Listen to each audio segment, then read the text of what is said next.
Andhra football ময়দানে ভরা সভা থেকে মুখ্যমন্ত্রী চামুরিয়ার বিধায়ক হরেরাম সিংকে সাবধান করলেন। তার ছেলেকে নিয়ে যেটা বললেন, হরেরাম তুমি তোমার ছেলেকে সাবধান করো। হরেরাম ভোট দেবে, কিন্তু আমি হরেরামকে একটা রিকোয়েস্ট করবো, তোমার ছেলেকে বলো লং লাইফের গাড়ি যেন ইউজ না করে। আমি এখন থেকে সতর্ক করলাম।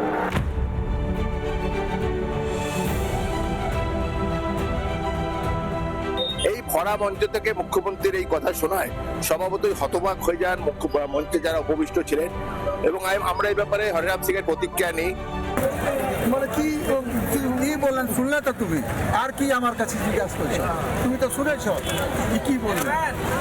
দিদি বলেছেন ছেলেকে দেখো, এর জন্য কি আছে?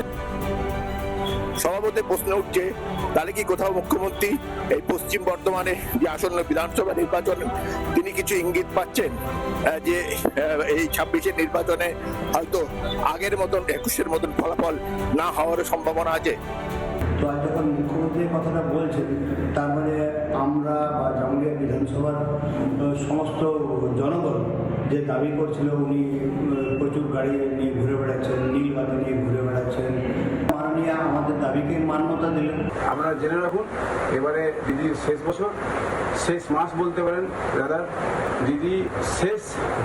আর ভারতীয় জনতা পার্টি এখানে সরকার প্রতিষ্ঠা করছে। খান্দরা থেকে ক্যামেরায় রামকৃষ্ণের সঙ্গে রমেন মজুমদারের রিপোর্ট, রিপাবলিক বাংলা।